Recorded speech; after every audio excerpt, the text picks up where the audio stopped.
কুয়েতে 23,000 নকল জমজমের পানির বোতল জব্দ করেছে দেশটির বাণিজ্য ও শিল্প মন্ত্রণালয়।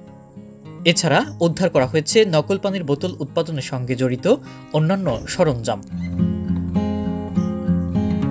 মধ্যপ্রাচ্য ভিত্তিক সংবাদ মাধ্যম গালফ নিউজের প্রতিবেদনে বলা হয়, ভোক্তাদের নিরাপত্তা ও বাজারে নকল পণ্য প্রতিরোধের উদ্দেশ্যেই এসব অভিযান পরিচালনা করা হয়েছে।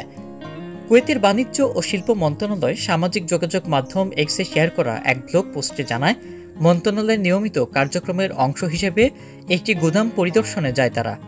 এ সময় সেখানে 200 মিলিমিটারের 23,000 নকল জমজম পানির বোতলের অস্তিত্ব খুঁজে পায়। বিশ্বব্যাপী মুসলিমদের কাছে জমজমের পানি অত্যন্ত মর্যাদাপূর্ণ, বিশেষ করে হজের মৌসুমে এই পানির চাহিদা আরও বেড়ে যায়। কুয়েতের বাণিজ্য ও শিল্প মন্ত্রণালয় জানিয়েছে, এ ধরনের অভিযান ভবিষ্যতেও অব্যাহত থাকবে। যারা এসব অসাধু ব্যবসার সঙ্গে জড়িত তাদের বিরুদ্ধে আইনগত ব্যবস্থা নেওয়া হচ্ছে।